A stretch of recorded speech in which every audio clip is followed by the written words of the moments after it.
घरेलू नुस्खों के चक्कर में चेहरे पर भूलकर भी ना लगाएं किचन में रखी ये चीज़ें। अगर किचन के किसी सामान का उपयोग इसलिए करने जा रहे हैं कि उससे आपकी स्किन चमक जाएगी, तो ज़रा रुक जाइए। हो सकता है ये सोच आप पर भारी पड़ जाए। क्या पता आप ज़्यादा खूबसूरती के चक्कर में किसी ऐसी सामग्री का उपयोग कर लें जो आपकी स्किन के लिए मुफीद ही नहीं। ये सच है कि भारतीय रसोई में मौजूद सामान सेहत और त्वचा दोनों के लिए ही खजाने जैसा है, लेकिन ये भी उतना ही सच है कि हर सामग्री का उपयोग अलग अलग तरीके से होता है। कोई सामग्री आपके चेहरे पर लगकर उसका निखार बढ़ा सकती है, जबकि कोई सामान ऐसा हो सकता है जो खाने में फ़ायदेमंद हो लेकिन उसे लगाने से शक्ल ही बिगड़ जाए। इसलिए ये जान लेना भी ज़रूरी है कि किचन में रखा कौन सा सामान चेहरे पर लगा सकते हैं और कौन सा भूलकर भी चेहरे पर उपयोग नहीं किया जाना चाहिए। तो सबसे पहले है आटा। आटे कई तरह के होते हैं, जैसे चावल का या बेसन का, जो कि स्किन पर लगाया जा सकता है, लेकिन मैदे का आटा या रवा चेहरे पर नहीं लगाना चाहिए।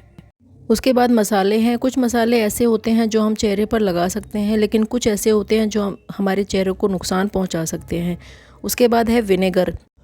विटामिन सी से भरपूर फल चेहरे को चमक बढ़ाते हैं, लेकिन विनेगर स्किन को बहुत ही अलग तरीके से, खासकर सेंसिटिव स्किन वालों को तो चेहरा बिल्कुल ख़राब कर सकता है। उसके बाद बेकिंग सोडा है। किसी भी फेस पैक में बेकिंग सोडा मिलाने की भूल ना करें, नहीं तो डार्क पैचेस हो सकते हैं और रैशेस हो सकते हैं। तो कोई भी चीज़ आजमाने से पहले एक बार उसका पैच टेस्ट। वैसे तो अलग अलग तेल अलग अलग तरीके से काम करते हैं, लेकिन कुछ तेल ऐसे होते हैं जो हम अपने स्किन पर ट्राई नहीं कर सकते। उसके बाद है गर्म पानी। तो चेहरे पर गर्म पानी का इस्तेमाल करने से बचना चाहिए। चेहरे पर सीधे गर्म पानी का इस्तेमाल करने से चेहरे की जो नमी होती है वो गुम हो जाती है, जिससे त्वचा ड्राई नज़र आती है। कई लोग ठंडे के दिनों में चेहरे को गर्म पानी से साफ़ कर लेते हैं, लेकिन इससे आपको बचना चाहिए। उसके बाद है टूथपेस्ट। तो कुछ लोग जो होते हैं वो टूथपेस्ट को भी ब्लैक हेड हटाने के लिए यूज़ करते हैं, इस्तेमाल करते हैं।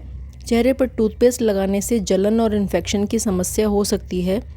अगर आपकी त्वचा पर पिंपल्स हैं तो लालिमा आ सकती है, रेडनेस आ सकती है या फिर स्वेलिंग आ सकती है। उसके बाद में है मेयोनीज़।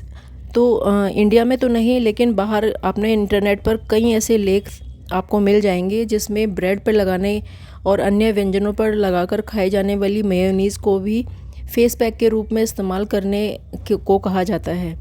आपको बता दें कि इससे आपको बिल्कुल भी आपके जो स्किन पोर्स होते हैं वो ब्लॉक हो जाते हैं। तो मेयोनीज़ के इस्तेमाल से एलर्जी भी हो जाती है, इसलिए मेयोनीज़ को अवॉइड करें। उसके बाद में आता है शैम्पू। तो शैम्पू का यूज़ हम अपने बालों को वॉश करने के लिए करते हैं, लेकिन कई बार जब हम बालों को वॉश करते हैं तो अपने चेहरे को भी उसी से क्लीन कर लेते हैं। तो चेहरे को साफ़ करने के लिए कभी भी शैम्पू का इस्तेमाल ना करें। शैम्पू में मौजूद जो केमिकल्स होते हैं वो चेहरे की त्वचा के लिए काफ़ी सख्त होते हैं। तो आपको चेहरा साफ़ करने के लिए केवल माइल्ड इंग्रेडिएंट वाले फेस वॉश का ही इस्तेमाल करना चाहिए। किसी भी नए उत्पादन को त्वचा पर लगाने से पहले अपने स्किन रोग विशेषज्ञ या डॉक्टर की सलाह लेना ना भूलें।